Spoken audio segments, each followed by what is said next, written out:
สบายดีเด้อทุกคนมื้อนี้สิพาทุกคนมาเบิ่งวิธีการถนอมอาหารจากดอกไม้หรือว่าจากดอกกระเดาเนาะดอกไม้กลางทุ่งผู้ใดที่รู้จักดอกไม้ชนิดนี้แหน่อย่าลืมคอมเมนต์มาบอกใต้คลิปวิดีโอเด้อทุกคนเด้ออันนี้ก็แม่นดอกกระเดาเนาะหรือว่าดอกไม้กลางทุ่งที่ว่าตอนนี้กำลังเป็นฤดูของเพิ่นอยู่เป็นดอกไม้ที่มีกลิ่นหอมแล้วก็รสชาติได้ออกขมๆแดซึ่งส่วนหลายแล้วเรามักจะนำเอาไปกินกับก้อยกับลาบหรือว่าป่นแจ่วอิหยังต่างๆซึ่งว่าเป็นดอกไม้หรือว่าเป็นผักพื้นบ้านชนิดหนึ่งที่ว่าเรานำมาเป็นอาหารตั้งแต่คราวสมัยปู่ย่าตายายสำหรับดอกกระเดาแล้วเนาะเพิ่นจะบานให้กินปีละเทื่อฉะนั้นมื้อนี้เนาะเราก็เลยว่าอยากมาเฮ็ดวิธีการถนอมอาหารหรือว่าวิธีการเก็บดอกกระเดาไว้กินยาวนานวิธีการเก็บดอกกระเดาไว้กินยาวนานเนาะก็บ่ได้มีหยังยุ่งยากหลวงหลายเนาะทุกคนมีแต่เราเก็บดอกกระเดาสดๆมาจากต้นเนาะแล้วก็นำเอามาลวกในน้ำร้อน ส่วนว่าวิธีการลวกเนาะบ่ว่าจะลวกโดนหรือว่าลวกบ่โดนแม่นเลือกได้ตามใจมักเด้อทุกคนเด้อผู้ใดที่ว่ามักกินแบบอยากขมๆแดหั้นนะเราก็บ่ลวกโดนเนาะทุกคนเนาะถ้าผู้ใดที่ว่าบ่มักขมปานใดหั้นนะก็สามารถลวกแบบเปื่อยๆก็ได้เด้อแต่สำหรับข้อยมื้อนี้เนาะข้อยจะลวกอยู่ประมาณ5นาทีเด้อทุกคนเด้อข้อยจะบ่ลวกโดนเนาะเพราะว่าเวลาที่ว่าข้อยเอาออกมาอุ่นกินอีกหั้นนะข้อยจะเอามาลวกอีกเทื่อหนึงเนาะหลังจากที่ว่าเราลวกเนาะกะว่าพอดีตามที่ว่าเราต้องการแล้วเนาะบัดนี้เราก็จะอ่า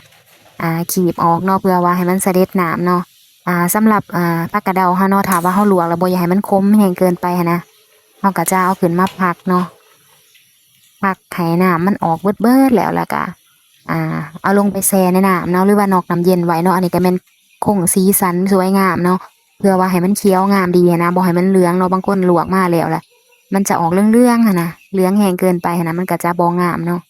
และเวลาที่ว่าเฮาแช่น้ำไว้เนาะกะว่า แต่ว่าเขาจะเซโบดนเนาะแล้วเขาก็จะเอาขึ้นมาเนาะแล้วก็อ่าเตรียมผักเพื่อว่าให้มันเสด็จน้ำเนาะสำหรับดอกกระเดาของเราดอกปีนี้เนาะมันเขาจะเลือกเลือกดอกที่ว่ามันบานๆแดเนาะคือว่าเนาะถาว่าเรากินที่ว่าบกคมปานใดเนาะเขาก็จะเลือกดอกที่ว่าบานๆแน่เนาะแล้วก็จุดพิเศษของมันจะอยู่บอนว่าถาว่าดอกที่ว่ามันจูมเกินไปเนาะมันก็จะเฮ็ดให้ดอกกระเดาของเราน่ะบ่หอมนะทุกคนถ้าเราเลือกดอกที่ว่ามันบานๆแน่เนาะมันก็จะหอมเกสรของดอกกระเดานี่นะบ่เชื่อลองเลือกมึงเด้อทุกคนเด้อสำหรับดอกจูมแล้วก็ดอกบานเนาะข้อยคิดว่าดอกบานมันจะแซ่บกว่าเนาะมันจะหอมกว่าและขั้นตอนต่อไปเนาะเราก็จะมาเกี่ยมเอาดอกกระเดาที่ว่าเราลวกไว้แล้วหั้นนะเราจะมาจัดเนาะเราจะจัด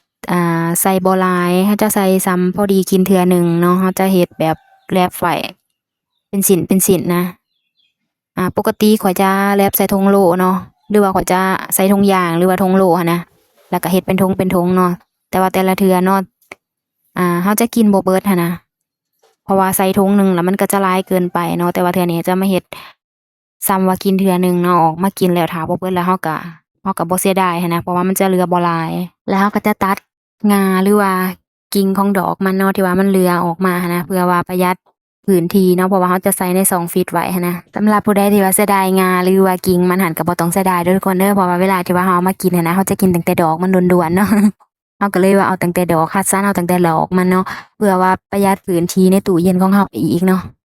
แล้วเราก็จะเฮ็ดแบบนี้วนไปเนาะจนกว่าว่าจะสำเร็จมื้อนี้แม่นเราจะเฮ็ดหลายแน่เนาะเพราะว่าเราจะเฮ็ดเพื่อเพื่อนบ้านแน่แล้วก็เราจะเฮ็ดแจกจ่ายให้ญาติพี่น้องแน่เนาะที่ว่าเพิ่นมักกินคือกันหั้นนะสำหรับคนที่ว่ามักกินแล้วเนาะถ้าเห็นผักกระเดาแนวนี้ก็คือใส่บ่ว่าจะเป็นมาเพียบ่ก้อยศีลเนาะลาบก้อยซอยศีลอิหยังประเภทนี้นะ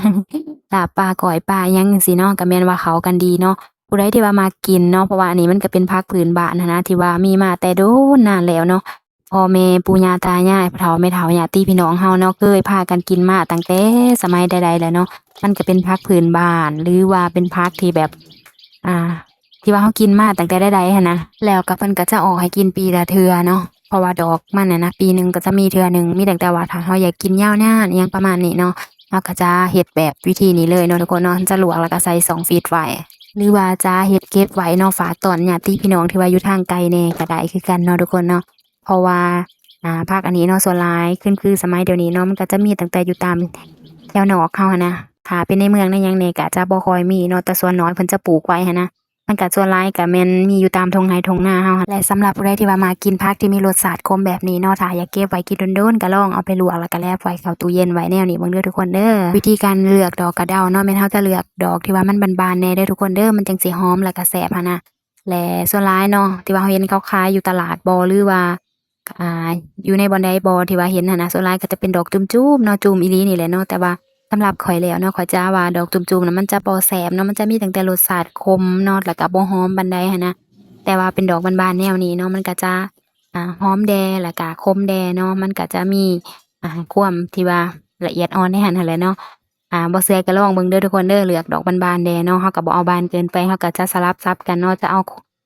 ดอกจูมแดแล้วก็ดอกบานแหน่หั้นนะเพราะว่าดอกบานนี่เนาะมันจะหอมกลิ่นเกสรของดอกไม้เพิ่นหั้นนะมันก็จะเฮ็ดให้เราเวลาที่ว่าเรากินเนาะมันก็จะหอมไปนำเนาะแล้วก็กลมกลืนกับอาหารที่ว่าเรามากินกับหั้นนะยิ่งเป็นก้อยปลาบ่ลาบปลาบ่อิหยังประเภทนี้เนาะมันก็จะหอมแซ่บดีหั้นนะและนี่ก็แม่นดอกกระเดาเนาะที่ว่าข้อยลวกไว้สุดก่อนเนาะแต่ก่อนก็จะเฮ็ดถุงใหญ่ๆแนวนี้เนาะแต่ว่าเวลาที่ว่าเอาออกมากินหั้นนะ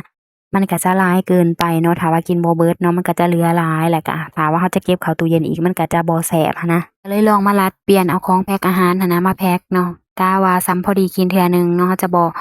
บ่แพ็กหลายจะเฮ็ดส่ำกินได้เทื่อหนึ่งเนาะเวลาที่ว่าเอาออกมากินก็พอดีเลยนะถ้าว่าเหลือก็จะเหลือบ่หลายเนาะแล้วเราก็จะบ่เสียดายอีกและนี่ก็เป็นวิธีการลวกดอกกระเดาไว้กินยาวนานเนาะถ้าผู้ใดสนใจก็อย่าลืมกดไลค์กดแชร์ให้แหน่เด้อทุกคนเด้อเพื่อเป็นการสร้างคลิปวิดีโอต่อไปแล้วเจอกันใหม่ในคลิปวิดีโอหน้าเด้อทุกคนเด้อสำหรับมื้อนี้บ๊ายบาย